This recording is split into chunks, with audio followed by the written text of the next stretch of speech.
Deuxième partie du bocal local avec Manu Chaput. Bonsoir Manu. Bonsoir Julien. Seul, là. Ah ouais, puis dans ce nouveau décor, je suis assez content, j'avais pas encore vu. C'est vrai. Voilà, je suis très content là, de te voir sur ton petit mobilier de bar, un petit voilà, côté, exactement. un petit côté casual que je trouve très sympa, comme ta chemise d'ailleurs. L'association Teriyaki qui organise la 26e édition des escales expérimentales, ce sera le 1er avril prochain à Alonne. Ouais, à la péniche. Exactement. Petit rappel de ce que sont les escales expérimentales, parce que c'est vrai qu'avec Teriyaki, il y a le festival en biennale, il y a les siestes et ces escales expérimentales. On essaye de flécher pourtant avec des non, noms, mais voilà, on essaie de donner des repères et des identités visuelles.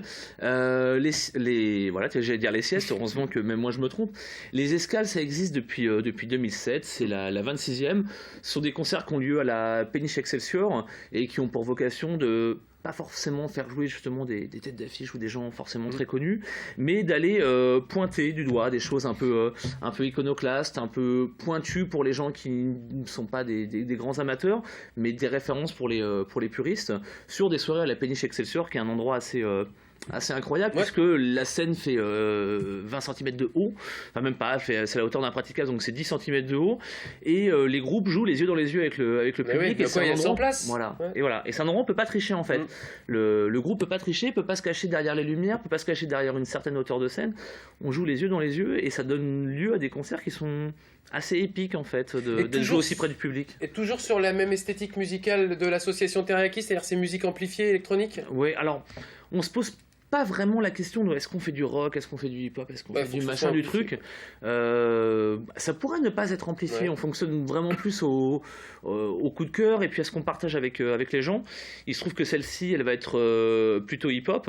La suivante, la 27 qui aura lieu le 2 juin, sera complètement noise, donc rien à voir dans l'esthétique, mais dans la façon de faire de la musique, dans cette authenticité de faire de la musique, les musiciens se retrouvent même sur des esthétiques qui sont différentes. C'est le but aussi de découvrir et de surprendre aussi peut-être soit le public qui vient peut-être pas habituellement au concert de Teriyaki, soit aussi peut-être les habitués des différents concerts. On voyait Damien qui parlait régulièrement tout à l'heure des différents concerts, des groupes que vous avez pu faire venir déjà dans votre programmation. À chaque fois, il y a une envie de dire, vous voyez, il existe quand même beaucoup de choses différentes. Alors ça, oui, alors intrinsèquement on fait ça tout le temps, donc du coup c'est vrai qu'on se pose plus cette question-là.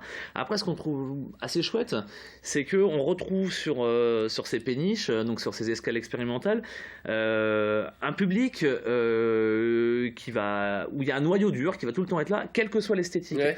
Et ça, c'est assez chouette, plutôt que de ranger les gens dans des cases en fonction de comment t'es habillé. Toi, t'es plutôt quelqu'un qui fait du rock, t'as une casquette, tu fais du hip-hop, machin, blabla. Ce qui est assez rigolo, là, c'est de voir que les gens sont capables d'écouter des choses très différentes, juste parce que la façon de faire les choses est la même, quel que soit le vecteur, quoi. Ouais, et c'est aussi une reconnaissance de votre la qualité de... Oh, je peux me balader aussi, c'est ça l'avantage de ce nouveau décor, parce que le visuel est très beau, mais on va le voir de toute façon, mais c'est signé Ringard. C'est aussi une reconnaissance, je disais, de la qualité de la programmation. Ça veut dire qu'on fait confiance à Teriyaki quand on va dans un concert. Certains viennent les yeux fermés. Voilà, certains viennent les yeux fermés en se disant c'est pas grave, je connais pas, mais je vois quelle optique va être développée, et puis voilà, c'est comme aller au cinéma. Des fois on va voir des films, on a trouvé le film absolument mortel ou alors pas bien du tout, mais on y retourne parce qu'on sait que ce réalisateur là fait des choses intéressantes, ou parce que l'état d'esprit de ce type de cinéma nous intéresse, et parfois on a d'excellentes surprises, parfois on rentre moins en résonance avec ce qu'on va voir. Là c'est un peu le cas, on invite les gens à venir, et puis peut-être qu'à chaque fois ils vont se prendre une claque, et puis d'autres fois non, mais c'est pas grave, quoi. On a juste partagé un moment, quoi. Vous nous présentez les groupes qui seront présents sur cette péniche, Manu. Kill the Vultures. Oui, Kill the Vultures, groupe de Minneapolis, groupe de hip-hop formé au début des années 2000. Alors c'est marrant, c'est une scène qu'on a beaucoup fait jouer au début des escales expérimentales en 2007-2008. On a eu énormément de cette culture hip-hop de blancs à lunettes regroupée autour du label Anticone. Et il y avait ce groupe Kill the Vultures qu'on n'a jamais eu l'occasion de faire venir. Alors c'est assez minimaliste, hein, c'est vraiment un DJ avec des platines et un sax, et puis un MC. Et voilà, c'est du vrai hip-hop américain, quelque chose d'assez rentre dedans. Et ça faisait longtemps qu'on les avait pas vus tourner. Ils ressortent un album cette année qui s'appelle Caméléal, et du coup qui fonctionne très très bien. Et ça fait partie de ces rappeurs comme Soul qui restent intéressants au fur et à mesure des années, où le genre s'est pas galvaudé, parce qu'il y a énormément de groupes de hip-hop de début de ces années 2000, fin 90 qui sont un peu passés de mode, et eux ont toujours cette espèce de petit truc, de petite flamme qui fait que même en 2016 ils sont toujours pertinents. Kill the Vultures. Carve a couple names and stomp out your cigarette. Notice the arrangement. Tell the complacent blank pages we should trade places. Now will they make changes or remain nameless? We stay in the glass to close to curb the pain. We don't deserve to turn the page. Earn your weight. And if you don't, you can't carry it. But who's gonna be the one to pull your casket in the chariot? Tying up some loose ends. Voilà, Kill the Vulture sur la scène de la Péniche le 1er avril prochain, et également à l'affiche de cette soirée, Guido Möbius. Là aussi c'est minimaliste. Là aussi c'est complètement minimaliste. Guido Möbius fait partie de ces freaks allemands qu'on apprécie vraiment. C'est assez chouette. Ouais, c'est vraiment très très chouette. Ces freaks allemands, comme on a pu faire jouer par exemple Chris Himmler cet été lors du festival Teriyaki, voilà, ça fait partie de ces mecs complètement iconoclastes allemands qui utilisent n'importe quel type de matériel pour faire de la musique, et qui, en faisant quelque chose qui s'apparente à du n'importe quoi sur le papier, arrivent à en faire un espèce d'objet pop. Et quand je dis pop, c'est populaire au bon sens du terme, avec des mélodies qui restent dans la tête à partir de rien. Et là, Guido Möbius, c'est ça, c'est 20 pédales, 20 pédales d'effet comme on peut mettre au bout de ses guitares pour rajouter du délai, pour rendre le son un peu plus noise, voilà. Et bien lui, en fait, joue avec ses pédales en faisant des boucles, en saturant le son et en le retraitant en direct et en samplant sa voix, et avec ça il arrive à en faire de véritables morceaux. Ouais, je trouve qu'en plus ça raconte une histoire, enfin le fait d'avoir bien déroulé, plusieurs étapes comme ça, parce que les autres aussi racontent des histoires, mais là c'est vrai que notamment dans cette vidéo qu'on est en train de voir, où on voit construire finalement le morceau, c'est assez intéressant. Guido Möbius.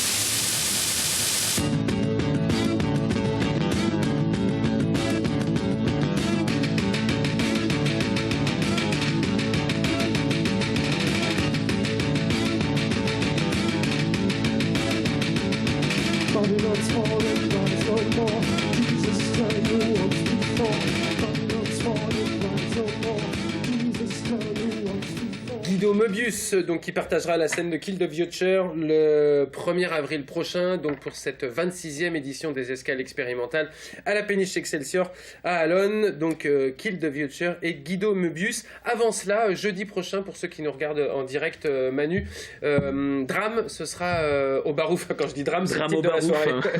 Drame au Barouf. Mais c'est pas une session du Cluedo. Voilà, mais c'est exactement comme ça qu'on a pendu la soirée.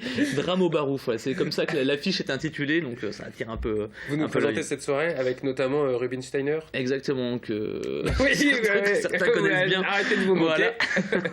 Voilà. On est très très content de faire cette date-là, puisque on est, je pense, une des rares villes où on va avoir ce groupe, donc qui est mené par Rubinsteiner, qui va jouer dans un bar en mode café-concert, donc c'est-à-dire avec une entrée libre. Voilà, on est très très content de le faire. Drame, c'est le projet de Rubinsteiner qu'on ne présente plus. Tourangeau, qui est un peu touche à tout, qui a fait des espèces d'électro-jazz ces dernières années, ensuite qui s'est tourné vers la musique électronique, qui a été programmateur de la salle Le Temps Machine pendant 4 à 5 ans jusqu'au mois de juin dernier à Tours, et qui du coup ne travaille plus au Temps Machine et qui a retrouvé du temps pour faire de la musique, et qui a mis dans ce nouveau groupe qui s'appelle Drame tout ce qu'il aime et tout ce qu'il a aimé programmer ces dernières années, c'est-à-dire l'espèce d'hommage à ces musiques répétitives allemandes qu'on appelle le Krautrock, voilà, qui est du rock, le rock choucroute, hein, c'est comme ça que la définition du nom allemand, c'est rock choucroute, qui est une musique un peu psychédélique, même très psychédélique, comme pouvait le faire Kraftwerk, Can, Neu, les grands noms de la musique krautrock allemande, c'est une musique instrumentale. Et voilà, il s'est entouré de tout un groupe autour de lui pour mener à bien ce projet. Et on est content parce que ça commence à bien tourner. Ils ont joué notamment en tête d'affiche sur la route du rock d'hiver. Ils vont jouer à la Villette Sonic bientôt en compagnie du géant américain Tortoise. Donc voilà, on est... Il y a une sorte de petite histoire d'amour aussi entre Teriyaki et Rubinsteiner, parce que vous le connaissez bien. C'est Fred Landier, aka Rubinsteiner, c'est un vrai amoureux de la musique. C'est quelqu'un qui écoute de la musique tout le temps et qui aime les gens surtout qui font la musique. Il n'aime pas juste acheter des disques et juste le milieu. Il est un peu ovni dans ce milieu-là. Il aime vraiment la musique et les gens qui font la musique. Et là-dessus on se rejoint parce que même s'il a lui géré une salle en tant que professionnel et que nous on fait ça de manière bénévole, on se retrouve en tout cas sur ce volet qui est qu'on aime vraiment les gens qui font cette musique. On est des gamins de 17 ans. On les aime d'amour pour de vrai. Les groupes qu'on fait jouer, on les aime d'amour. On pourrait encore accrocher leurs posters dans nos chambres. Si vous ne connaissez pas Rubinsteiner, voici ce que ça donne sur scène.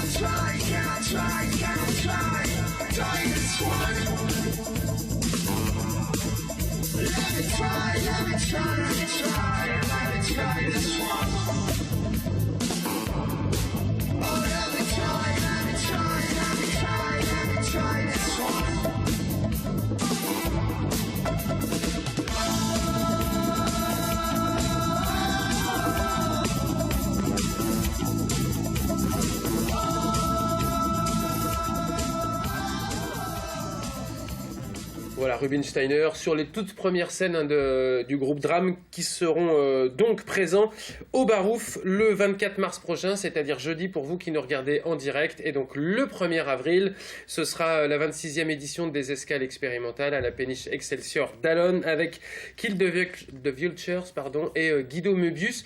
On a rencontré Simon et Thomas du groupe Acné, Manu, qui viennent de sortir leur premier album intitulé Bagarre. On les a rencontrés à l'Écluse, où ils ont organisé leur release party avant qu'on envoie le sujet de Rachel Sodzi. Vous connaissez bien ce groupe Acné. C'est un groupe aussi assez atypique quand même, parce que batterie et synthé analogique, quoi. Alors c'est des gens qu'on connaît depuis longtemps, parce que par exemple Simon a joué dans plein de groupes qu'on a fait jouer il y a des années avec Teriyaki et qui joue encore dans beaucoup de projets. On a fait jouer Acné, on a fait jouer son dernier projet de lui tout seul également. Donc oui, c'est des gens qu'on connaît bien et qui font de la musique qu'on a énormément aimé au début des années 2000 avec des groupes comme Cosmic Connection qui mélangeaient à la fois cet esprit analogique avec des vraies batteries et de la musique électronique. Donc là on se retrouve parfaitement dans ce qu'ils peuvent faire. Et puis on est surtout content qu'il y ait des groupes qui sortent des groupes locaux locaux sans que ça soit péjoratif, en tout cas des groupes de chez nous qui sortent des albums de qualité. J'espère du coup que ce LP ça va être l'occasion de vraiment exporter le savoir-faire du coin. Avec une tonalité plus rock pour cette EP et assez dansante, faut quand même le dire. On a rencontré donc Thomas le batteur et Simon au clavier, c'était à l'Écluse, c'est un sujet de Rachel Sodzi. Il y a beaucoup plus de place à la batterie, c'est un duo là vraiment. Ce qu'on n'avait pas encore sur les anciens EP, j'avais composé la base et puis Thomas s'était greffé un peu dessus. Bon là c'est quelque chose qu'on a construit, tous les deux, qu'on a pensé ensemble et ça se ressent dans le son, beaucoup plus rock, voilà, plus punk, c'est l'esprit du truc quoi, bagarre. On va vers le rock'n'roll, vers le rock, alors par le jeu de batterie qui est joué assez musclé on va dire. Et surtout, quand tu dis minimaliste, c'est que on essaye de vraiment maintenant essayer de respecter des structures pour faire une vraie composition de morceaux avec un début, un milieu, un pont et une fin. C'est moins sur une idée et puis on la développe et puis c'est assez restreint. Là, on essaie de changer de partie et surtout, en termes d'album et même en termes de live, on réfléchit à un set.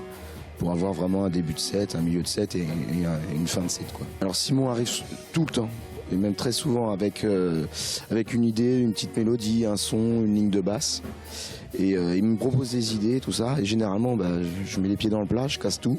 Je dis ça sur telle partie j'entends quelque chose, je peux proposer telle chose, tel rythme et après dès que j'ai trouvé un peu plus ma place dans le morceau, on travaille ensemble et on réfléchit au live. C'est toujours un peu le live, c'est l'idée première en se disant tiens, ça va marcher. Et on travaille énormément comme ça. Et de plus en plus, Simon me propose aussi de dire tiens, maintenant, propose-moi un rythme de batterie et je vais avoir une idée dessus. Donc maintenant, c'est dans les deux sens, quoi. Bon, de par les instruments qu'on utilise, en fait, on a voulu développer ça avec Thomas, c'est-à-dire que de se laisser une liberté pour le live, dans les structures, dans les longueurs des structures, au sein des morceaux. Donc voilà, il y a ça, et puis il y a aussi le fait que on utilise des synthés sur lesquels il n'y a pas de mémoire. On n'a pas forcément les mêmes sons, et même, j'ai envie de dire, même au niveau de la batterie, ça peut dépendre des lieux aussi, mais enfin bon. Donc voilà, on joue un peu avec ce qui sort des fois. Je me laisse surprendre de ce qui sort des machines. Numérique, enfin bon, ce qu'on peut entendre un peu comme ça rapidement, c'est le côté un peu froid du numérique. Ce qui n'empêche qu'il peut y avoir des trucs super avec le numérique, hein. Mais là on recherche quelque chose d'un peu plus organique. Là c'est l'analogique, c'est du courant électrique qui passe dans des composants. Enfin voilà, dans ces synthés là ça marche comme ça, c'est pas des cartes mémoire, enfin voilà, on n'est pas sur des processeurs. Là c'est vraiment une histoire de courant électrique qui est plus ou moins qui passe plus ou moins vite dans certains composants parce qu'ils sont plus ou moins vieux par exemple, hein, voilà. Et donc ça vit un peu, ça gueule, ça crie, ça queen, enfin voilà, et c'est ça c'est ça que j'aime bien, c'est un peu brut alors du coup, c'est moins lisse, moins propre que on pourrait sortir quelque chose avec les machines numériques, enfin voilà. Mais c'est ça qui nous intéresse. Il y a eu une période où l'ordi a pris énormément de place et où il y a eu beaucoup d'émulation de ces vieux synthés-là, donc des copies numériques de ces vieux synthés. Et là aujourd'hui on revient un petit peu en arrière, il y a la période phare de l'ordi commence un peu à s'essouffler, c'est-à-dire qu'il y a les constructeurs remettent au bout du jour ces vieux synthés-là, soit en faisant des copies, soit en créant des nouveaux synthés, mais toujours un halo, pas forcément avec des mémoires. Et non, il sort des trucs là en ce moment vachement intéressants autour des synthés. On a effectué plusieurs résidences, et il s'avérait qu'avec du recul, en regardant de loin l'aspect scénique de ce qu'on pouvait proposer, on s'est rendu compte que le fait que Simon soit complètement tourné maintenant vers le public, au niveau des claviers, et lui il est dos au public, on va dire 3/4. Et on a pensé aussi une implantation avec la batterie qui vient un peu s'imbriquer dans les claviers. Comme ça nous permet d'être très proche au niveau sur scène. Donc on sent bien une unité, un beau duo face. On n'est pas à 400 km l'un de l'autre. Et ça c'est très intéressant. Et ça a été vraiment travaillé en résidence en fait. On s'en est rendu compte et quelqu'un nous a dit mais écoute Simon, c'est super, on voit que tu fais des choses, mais on voit pas ce que tu fais derrière tes claviers. Là on le voit danser en plus parce qu'il a un super pas de danse. On le voit danser, on le voit triturer ses claviers, tourner les boutons, on comprend un peu plus ce qu'il fait, quoi. Le casque c'est uniquement un métronome, le clic, ce qu'on appelle le clic, et ça me permet de jouer vraiment au timing précis avec les synthés. Parce que dans certaines parties, des fois il y a juste des sons où il n'y a pas forcément de tempo, il n'y a pas de repère, et ça serait dur de pouvoir attaquer une seconde partie où il y a vraiment un timing. Donc c'est une manière de jouer. Non, après c'est aussi une histoire de conditions, comme je te disais tout à l'heure. Ça demanderait des très grosses conditions qu'on n'a pas encore maintenant, au niveau du retour et tout ça, donc ça facilite le travail, on va dire. On a enregistré ici en fait au Théâtre de l'Écluse et parce que ça nous intéressait d'avoir de l'espace, hein, dans le son, c'est-à-dire d'avoir comme une salle de spectacle, quoi, qu'on sente qu'il y ait cet espace-là. Et puis on a enregistré avec David Vézère qui a cette patte. David il est issu un peu du milieu rock voire punk un peu. Et du coup, il a cette patte un peu garage, voilà, qu'on avait bien envie de faire ressortir. Et là-dessus, on trouve que c'est pas mal. Il a réussi à faire ressortir ça.